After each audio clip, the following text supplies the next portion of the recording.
Once you face fear enough, you can get to the point where you instinctively know that you have to walk into it. So anytime that I feel fear now, I'm like, oh man, I have to do this, don't I? Whenever I get asked to speak, it freaks me out to get up in front of a few hundred people, in front of however many people.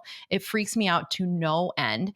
And I know because I feel that, I might be like, oh, well, here are all the reasons that I don't want to do it. And I know at the end of the day that comes down to me being scared and I'm trying to make excuses. And that's why I have to do it. So a lot of times I'll just say yes. And then I'm like, all right, well, I committed to this and now I have to figure out how to do it.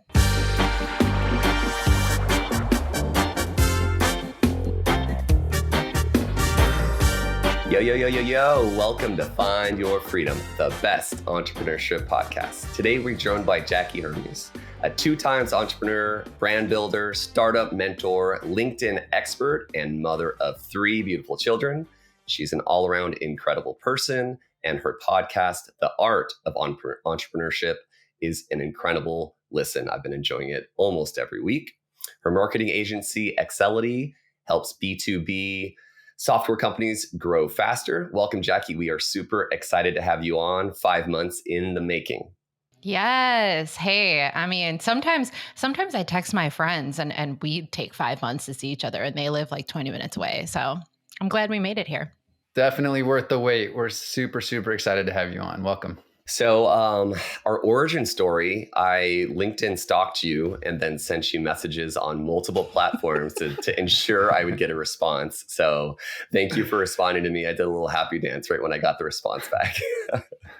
You did great. Very good. I love a good online stalking. Good. Well, when it pays off and when you land such a quality person. When I was going through LinkedIn, actually, when I reached out to you, I was going through trying to find profiles that we should emulate for Find Your Freedom to say, like, here's kind of how we should do things. This person does things this way. And everything about what you're doing stood out to me as like, oh, this is really good. She's writing these top 10 things I wish I knew, top 10 questions, 3 best pieces of advice. Like all of the things you were writing were so insightful and I thought very kind of honest. And then you would mix it in with a bunch of other different things that you would share about your business, sharing friends' information. But the whole overall together is like, this person has great background, great info, and a great LinkedIn. So thank you so much for giving me so much inspiration on that.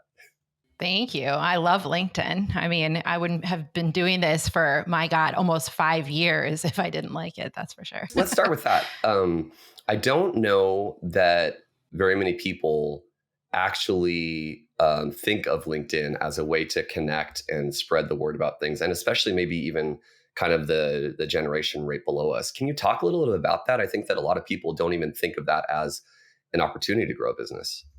They don't. Well, my 12-year-old is not the generation right below us, but not too far beyond. And I asked her if she was going to open up a LinkedIn account one day. And she was like, that's for crusty, musty old people. And I was like, I'm not crusty or musty or that old. I can't wait until she figures out, when you get older and you're like, oh, my parents weren't actually ancient. I can't wait for that day. Same. But anyway, I'm already off topic.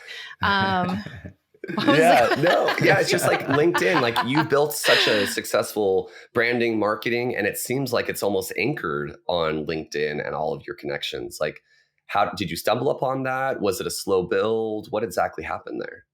Yeah. So I actually was a recruiter when I started my career, and that's what I thought LinkedIn was for. But it was cool because when I started, I had like maybe 4,000 or 5,000 connections because I was a recruiter and everyone was connecting with me. So I was like, oh, I like had a place to start kind of.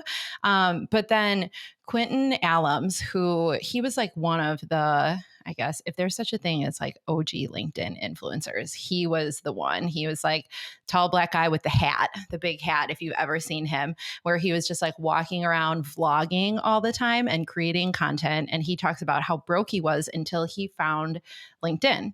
And they had just recently released the ability to do videos on LinkedIn. And so he was growing an audience and he was just like, I mean, he had like 20, 30,000 followers at that time. And I knew him I mean, it's a long story. I don't even remember how we first met. I think it was when he applied for a job at my agency, and we had like 2 employees, and I hired him as an intern, and then ended up, we didn't work together for long, but it's also an intern, right? And then I ended up hiring him to start my LinkedIn with me, my podcast. He is the one that had me going on TikTok for a while, which I haven't done that in a couple of years, but he like loves to hack a platform and figure out how to grow on it and then teach other people to do the same thing. So he came to me and was like, I definitely think you could do this on LinkedIn. And I was like, oh, no. And I was like, people actually take videos of themselves talking about business stuff and post it on LinkedIn. And I was like, that sounds like the nerdiest thing I've ever heard in my life. And I certainly don't want to be. Yeah. Oh yeah. I was like, I had 1,000,000 reasons in my head for why I didn't want to do it. Like, I'm not going to be that. You see, I've absolutely been that person for, now I'm like posed pictures of myself. Like, hey, want to learn about business? Now I've gone all in. Yeah. You've come a long way. I know. So, I mean, that's how I got started. He roped me in by saying, okay, let's shoot a video for my channel. And I was like, okay, I'll do that. And we were like those people, like influencers in the wild out, like shooting videos in front of a coffee shop. And people are like, I just imagined everyone in the coffee shop being like, who does she think she is? Yeah. Did you have the like professional light stand in front of you? Were you guys going full influence in the wild? Outside. Totally what I was picturing. Light stand. Not outside. However, we have definitely shot with that. One of my actually like early videos that went viral was his team like holding a fan and me pretending to like blowing wind in my office, and then them zooming out and being like, this is how we make our videos, just like kind of making fun of it, which is totally my personality. And that one for some reason randomly just a little more like parody style.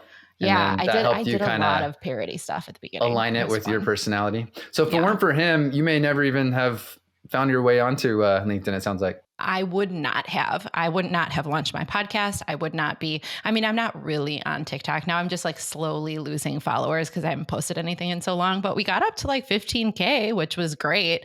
But I was like, this is a lot of work. So no, without him, I wouldn't have been able to do any of that. Oh my goodness. Well, shout out to the collaborators. And I don't know if you'd consider him a mentor or coach, but he came into your life and took you down this journey of LinkedIn, and now look at you. It's pretty incredible.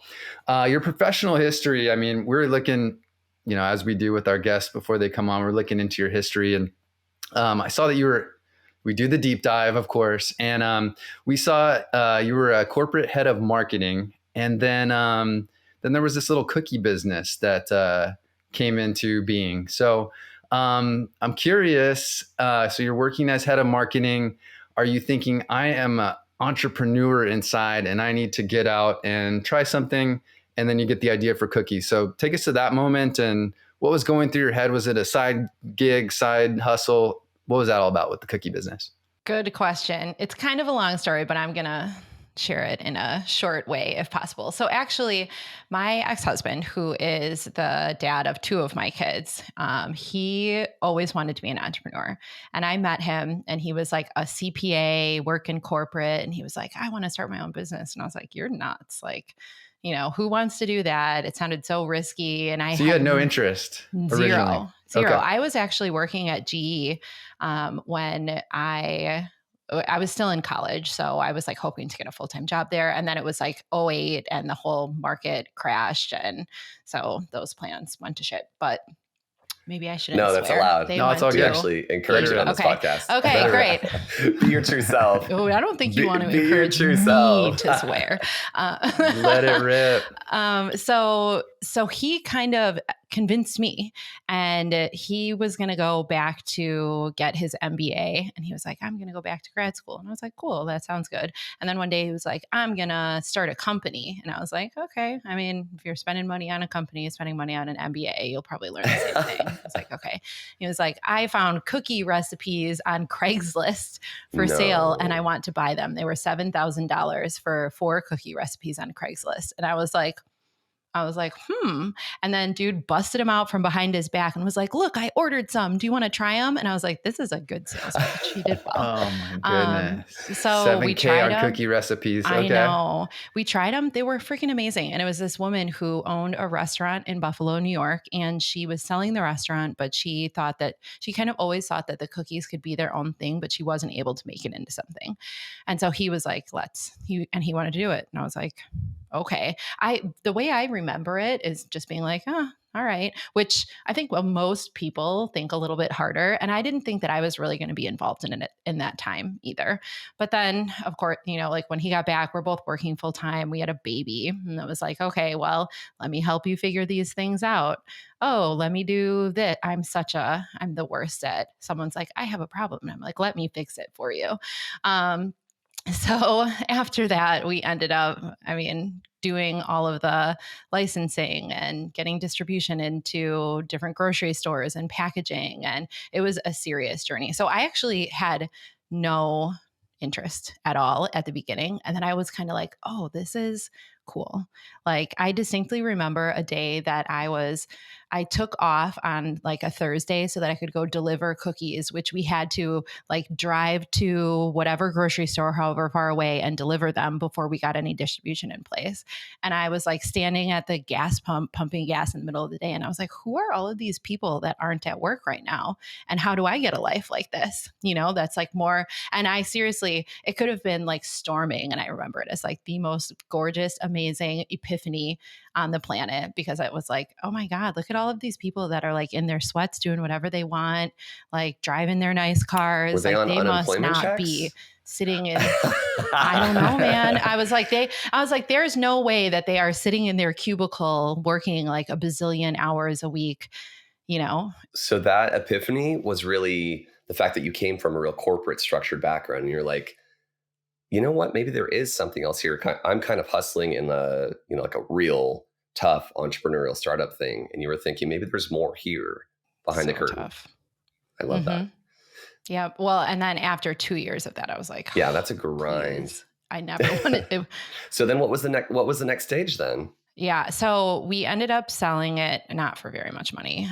Did you cover the 7K initial capital investment? You got your 7K back? Yeah. And I think we made plenty more than that as we were running it. But man, like margins are not high when you're not really buying in bulk. And it's like, where do you get oats? Where do you get all of this? I mean, some of our stuff came from like Amazon. You're not trying to I'm not making much money buying peanut butter off of Amazon, So anyway, we got rid of that company and I started Accelity. Got rid of it. Was there any inkling? Okay, so these were both side gigs. You were recruiting at the time, working for GE? Yep. Wow. Yep. So I worked at GE. The market, everything that happened in 08, 09, I took a few like random jobs in between. And then I ended up working at a B2B software company called Zywave, where I started as a recruiter and then moved into managing their marketing department. So by that time, I was managing their marketing department, which was crazy because I was like 26, 27. They got acquired by a private equity company. And often what they're looking to do is remove the people that have like the institutional knowledge and the really large salaries so that they can make them more attractive in the long run for acquisition. So I think they looked at the employees and was like, who has potential? And I was like, I do, and low that's salary, high potential. How I got there. I was like, you can pay me $50K and I will run your whole marketing department. Hook me up. So 2 years in the cookie business, is that right? Yep. You had the gas station epiphany. You see all these people in sweatpants in their Beamers and Benzes, and you're like, that's the life that I want to lead. You say, are there any bids out here for my cookie business? Find a buyer, get your 7K back. Okay, so now you're like, the cookie, I got a little taste of entrepreneurship, but I don't think cookies business is the business for me. And so what did you take away from running that, where it sounded like you came out of that energized and excited about being in business for yourself? And then you left that, you sold it, and then you go and start Accelity. How much time was in between? And what was that feeling like in between when you're like got past the cookie business that's in your past now, and you're looking ahead to starting up the Accelity business? There was no time in between, but Accelity was not Accelity at that point. It was just me freelancing. So, and there may have even been a tiny bit of overlap. I cannot exactly remember in my aging. That was 10 years ago, which is crazy. Yeah. So I was freelancing for some companies. I mean, I was like taking random jobs on Upwork and Fiverr and just like Creative Circle, which like, places you in creative jobs, and interviewing for random jobs that I found on Craigslist. I mean, I was trying to do anything that I could do to find and just make some side money.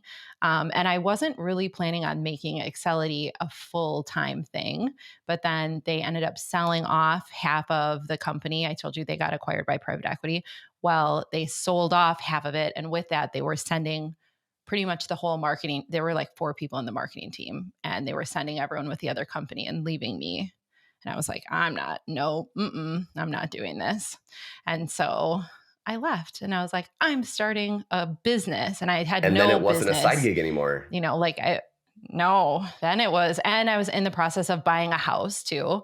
And it was like, you can't really just be like, I quit because I'm going to start a company while you're buying a house. So yeah, I mean, and it kind of And you have a grew baby from at the there. time, right? I had a baby, and when was that? 10 years ago. I'm trying to think, did I start fostering by that time yet? No, that was like 2 years after I started Accelity. So talk to us about that first year of Accelity. When you're now, the corporate gig is behind you, and now you got Accelity to focus on. What does year one look like? Sitting in my rental duplex at the dining table I got off of Craigslist. I seriously can remember all of the details of just sitting there and feeling like I was going to bash my head into the wall. Like I was like scrounging for jobs anywhere, looking at job boards, trying to find people that had open roles that I thought I could be a fit for, that I could ask if they needed part-time help while they were looking to fill it. Using all those different sites. I applied to drive for Uber, and then I ended up getting a client right before I started doing that, thankfully. And I was like, it was very hard. It was very difficult. I was also thinking about like, where could I bartend? Because I bartended for many years, even into like my full-time career. Like, where could I bartend that my friends wouldn't see me and know that I'm struggling? Oh, man. Now I would just be like, I'm struggling. But at the time I was like, ugh, I have to look successful, Yeah. And I certainly was not. I mean, that sounds so similar to my first entrepreneurial, the solopreneur step out. It's just like every day, like, where is there any opportunity? I was just driving around trying to look for opportunities when when I used to do hotel business more as a bigger part of my life. But it was just like so scary, so sad. And then you just kind of feel like, is this really where I am right now? Like, is it going to work out? So at what point did you feel Accelity is going to work out? Like, what was that time? How long was it? And what was that milestone? I think there were always times where I was like, oh, this is going really well, and it goes really well, and then it goes really poorly, and then it goes really well again, and then it goes poorly again. It's like especially when you're in professional services, it's that feast or famine, because you are either selling the work or you're doing the work. And when you're doing the work, you're not selling the next work that you need to do. I think that there were a lot of times where, like when I started bringing on freelance resources, and I was like, wow, I have other people doing this work that I'm getting paid for. That's freaking cool. Like I can make money doing stuff like this. But then there were times where the freelancers just wouldn't show up. Or I had a client that they ended up being with us for 4 years until they sold the company. But we had like something to pitch, and the freelancer that was supposed to be sending it to me the night before, she was supposed to send it to me earlier than the night before, but she was totally MIA. And then she just quit. She was like, oh, I don't like this kind of work. I don't want to do this. Oh, no. And then I had to do it, and that didn't seem so good. I don't remember a specific turning point. Although, I mean, hiring my first full-time employee was a cool experience. We also signed a lease at that time on like this little 300 square foot office. And we'd just sit in there with Quentin, who was the intern at the time, and my full-time employee, like all 3 of us. Like, I was like, oh my God, I made it, it was pretty cool, but there were tons of ups and downs. tons. Yeah. Hiring those first few employees is a pretty cool feeling. Like you said, I mean, you go from it just being you, it's just you and the desk and the computer, to now it's like, okay, now we have a little team. Now we have some energy. And yeah, I think that does kind of feel like you're getting over that first initial hump where you're like, I can kind of employ these people, help them provide for themselves and their families. And that's a really special feeling. It's special, and it's also stressful, and right? scary. Because And a scary feeling. right. And I mean, at that time I had a baby, I was fostering, and I had one or two girls, depending on when it was that I was fostering. And they don't tell you too, like, when you go through fostering, you're also kind of helping to not support, but like work with the biological parents, because they're trying to get the kids back, so you're communicating with them, you're communicating within the system. And then I had employees and all these clients, and I was like, this is so many people to try to keep happy. Like, what is going on right now? You love having just your plate completely full all the time, it sounds like. You've gone through all these different phases, and I feel like every phase you've told us, there's literally like juggling multiple balls, and you're like getting more balls in at the same, like those circus acts. They're like, throw me another ball, throw me another ball. It's like, I know. Yeah, I'm super curious, like at that time in your life, why you felt like now's a good time for me to take some children in and do some fostering, when you had everything else. Like Jonathan said, you were doing a million other things and you're trying to get a business off the ground. Why? Just curious, how did fostering kind of come into the picture for you? Well, let me tell you. Well, the background, like, on the more kids thing was like, we'd had one kid, and I did not want to have any more children myself at that time. So it was like, okay, let's consider fostering. And my ex-husband's parents had fostered babies, which is great, right? And then we went to New York for a month, where we were completely out of our day-to-day and our entire routine. And then we signed up to be foster parents, which is it's not the time to make life decisions, but I did get my daughter out of it, which I'm very happy about. Yeah, fostering is such, like, talk about like so selfless and like such a big sacrifice, but such a huge payoff, in the end. So definitely like super, super beautiful that you did that.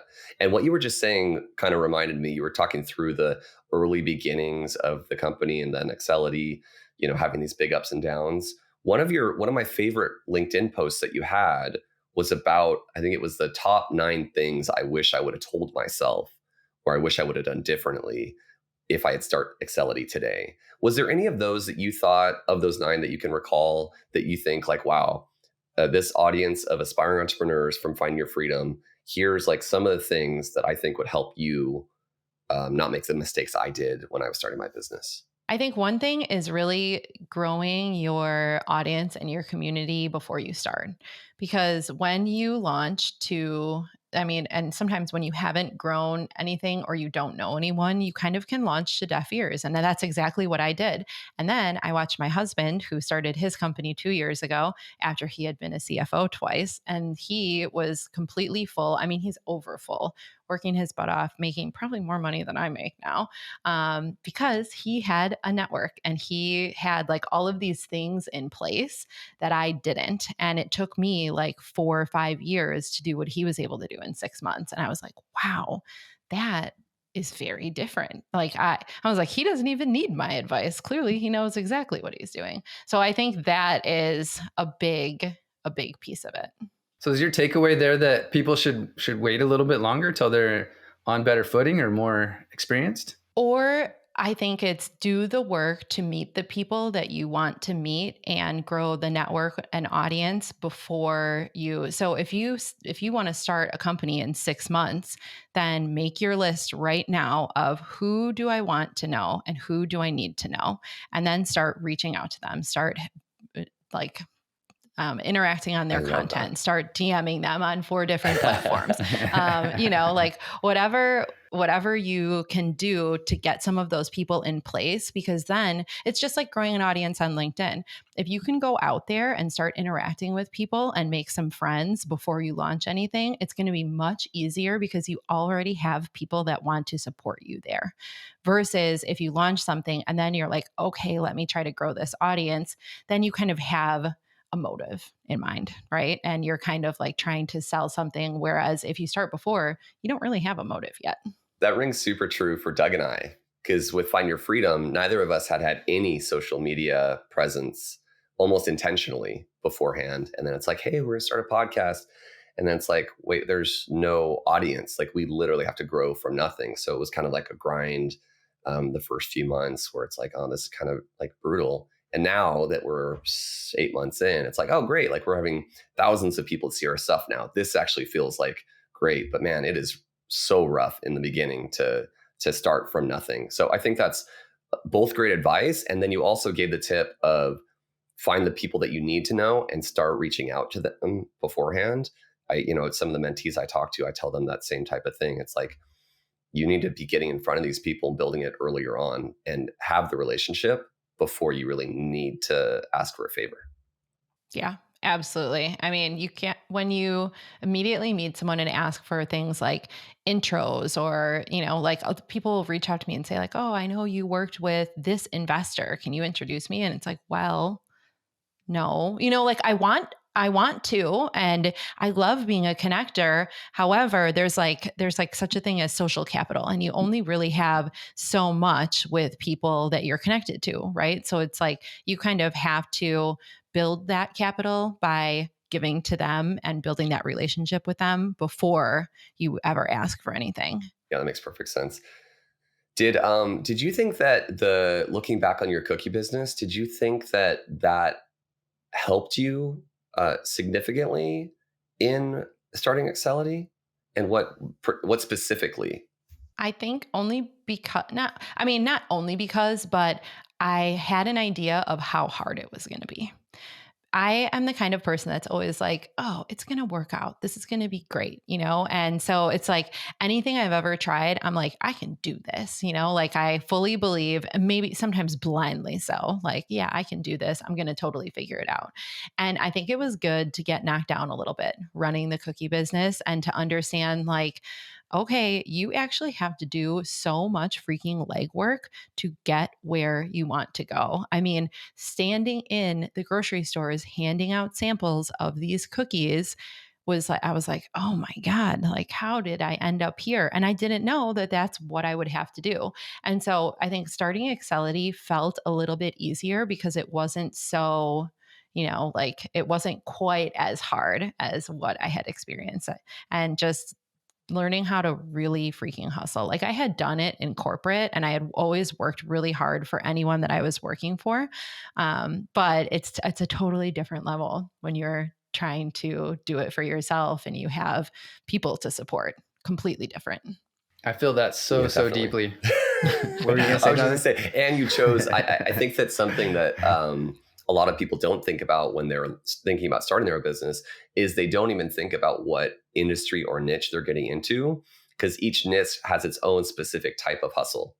And, when you started the cookie business, you're saying like, I didn't even think about standing in a grocery store handing out samples. But it's like, oh, that actually, once you have the experience, it's like, oh yeah, that is probably one of the ways that you would have to grow the business. And it sounds like, oh, of course, that should be something that I should think about of what I had to do. But but without the experience or understanding of that niche, you don't even think about those things as like obvious things that should be on your understanding of that industry.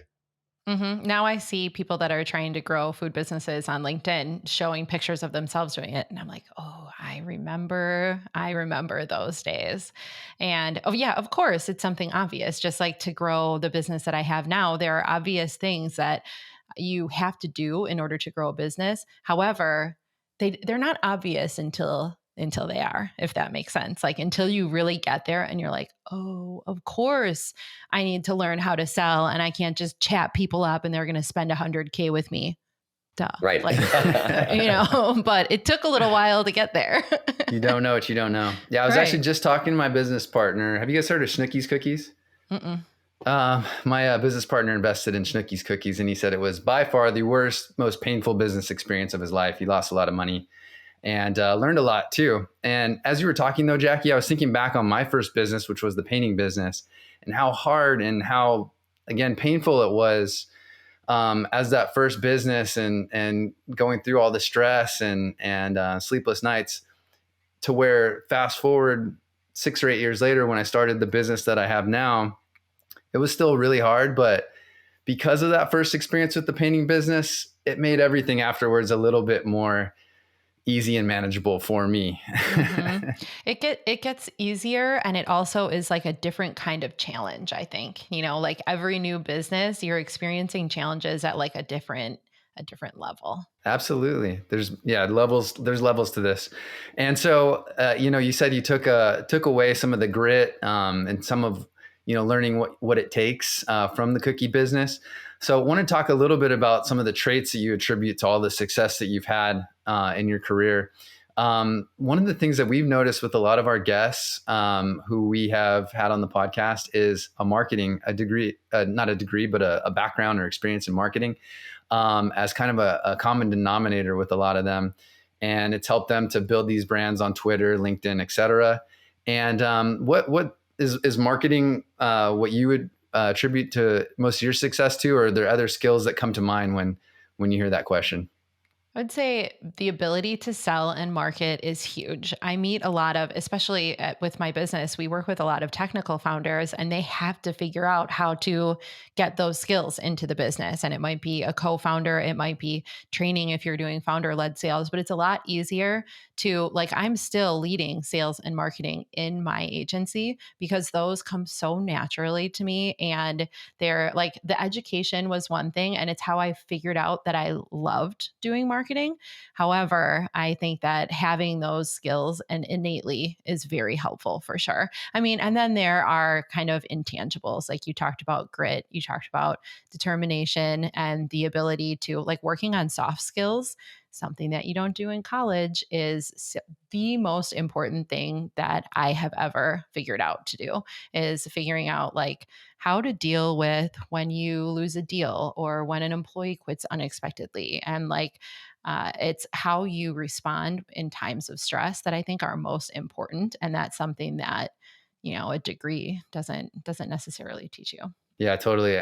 One of the things that I think is so special about entrepreneurship and so beautiful is, the growth that you experience as an entrepreneur. So when you look back on these last 10 years and think about little Jackie 10 years ago when she's just starting this thing up, what are the biggest areas that you feel like you've grown during that time period? I'm a completely different person. Completely different. I think that, I mean, open book, like going through a divorce in the middle of all of this was huge because it forced me to look at myself and think like, what did I contribute to this? And because there was no like big event, right? It was just like a slow dissolving of a relationship. And I think in those situations, you really have to look at yourself and be like, what did I do? Like it's very easy to look at the other person and think that they are to blame. And it's very hard to look at yourself and say, I could have done this better. I need to learn how to manage my emotions better. I need to learn how to do XYZ. I need to learn how to manage my time so that I'm not working all the time and neglecting the people around me. So that was a huge epiphany that I think seriously changed the entire person that I am. Because now, especially after going through that and spending so much time that I hadn't had any time alone for years, and spending time completely alone without the family around and thinking and reading and just learning how to look at myself and understand, like, do I like the person I am? Do I like how I react in situations? And if I don't like everything about myself, what am I going to do to change it? That was huge. So yes, I feel like a completely different person today than I was 10 years ago. That's awesome. What a great response, because I think a lot of people, when they go through these hardships, they kind of are looking outward for resolution on how they can get these things fixed. But your entire response was about looking inward and like, how am I going to be better? What do I want to change? How do I want to improve my life and my skill set? And I think that's a really good way to really look at things as you're in control of your life and not expecting outward things to change for you without your changing. And I'm no saint. And I had spent many years looking outward and blaming other people, specifically blaming my ex-husband for things that he was doing that I didn't like and lashing out at him. And so it was like, when I looked at everything that had happened, I was like, oh man, I have to look at myself now, don't I? It wasn't like, okay, I'm going to go improve, So I just want to be clear about that because it's not easy to get there, and it's not something that comes naturally to anyone. And it's like, dude, you got to go to therapy, you got to read a lot of books, and you have to look at this stuff and be like I'm reading What Got You Here Won't Get You There right now. And I'm reading these 20 habits that crush your success. And I'm reading it with one of my team members. And she's like, oh, I didn't see you in too many of these, but these are the ones that I might recommend. And I was like, I saw myself in a lot of these. Like, you have to be able to look at yourself and be like, how does this apply to me? And if so, how am I going to get better? One of the things that we ask all of our guests is, how would you personally define entrepreneurship?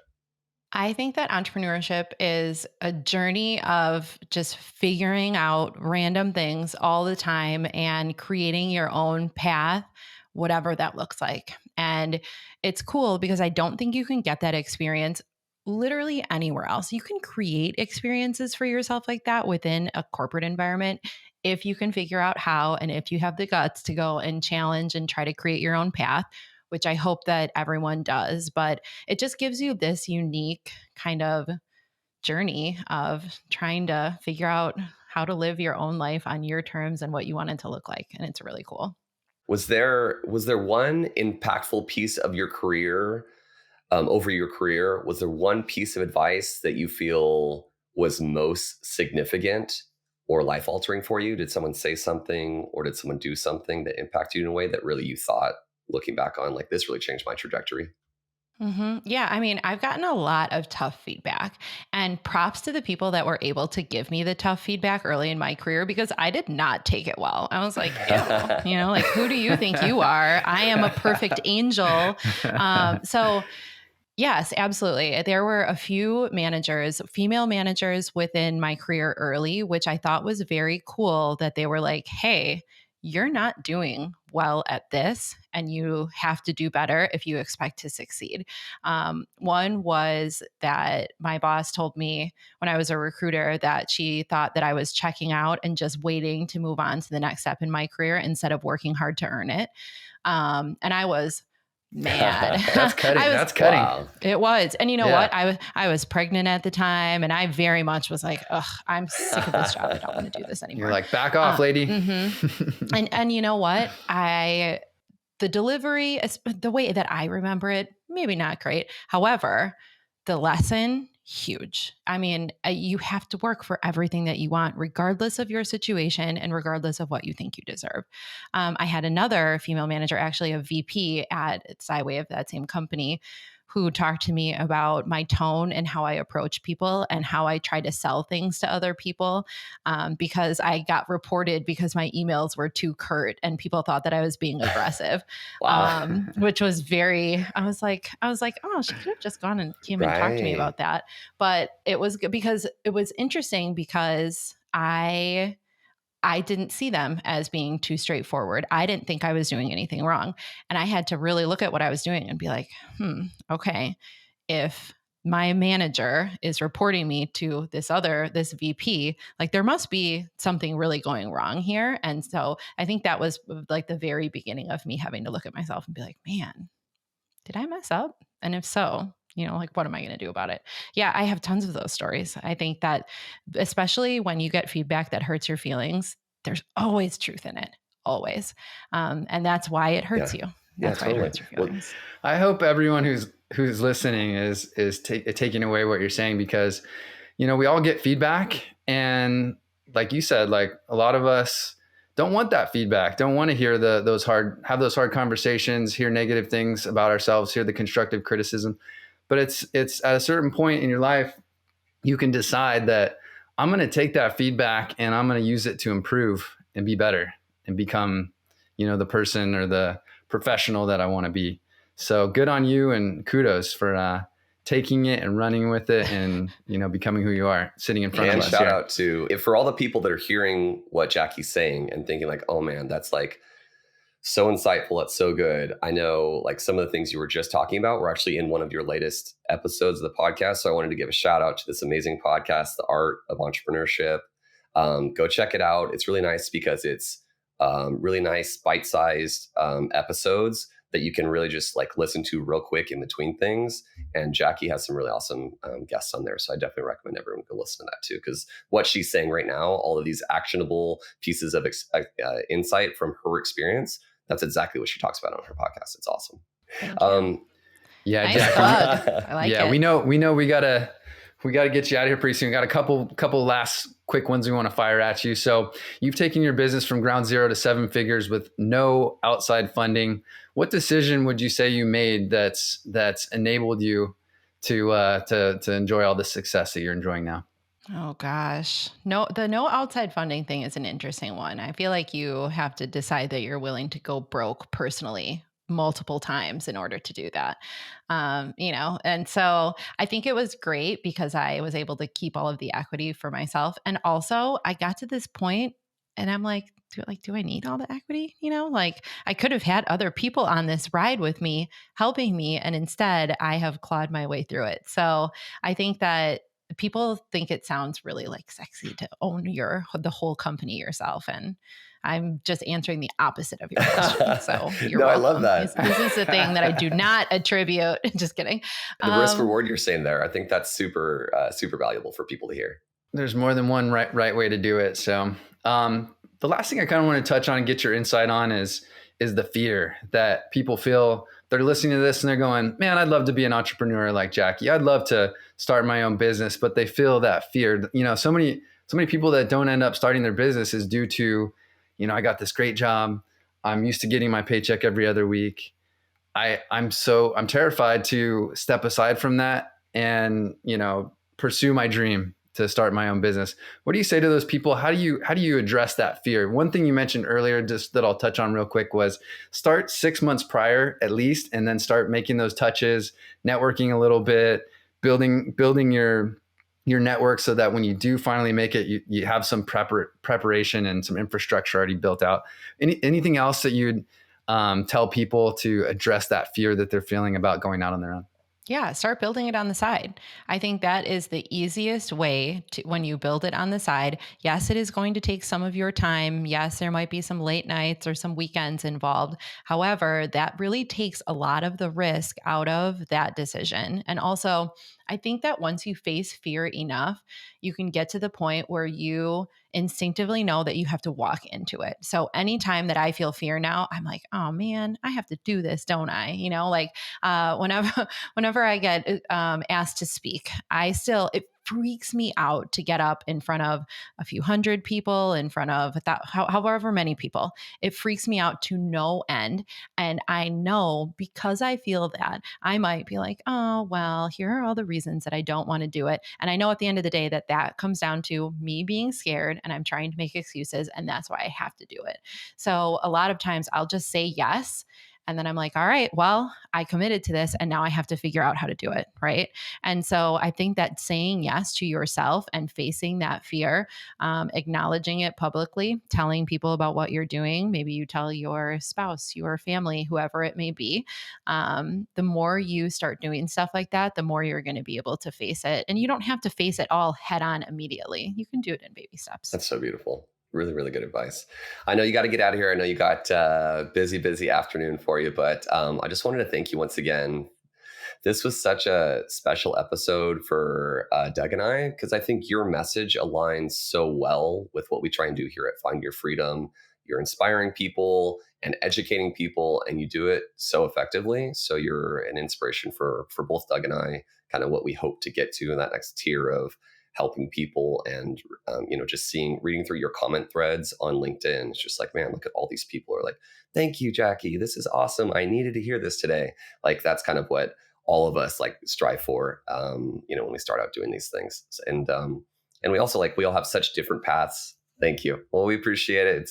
It's been a good grind, but we just feel so fortunate to have people like you on the podcast, because we feel like you really kind of bring us up and make us look good. So thank you so much. You totally elevated us. Thank you so much, Love Jackie. It. I'll help you. You were worth the wait, 100%. Yeah. And then when you get to the next spot, then you got to help other people. And then we all pay it forward a little bit and kind of help bring each other up. So I appreciate it. This was a fantastic conversation. You guys are awesome.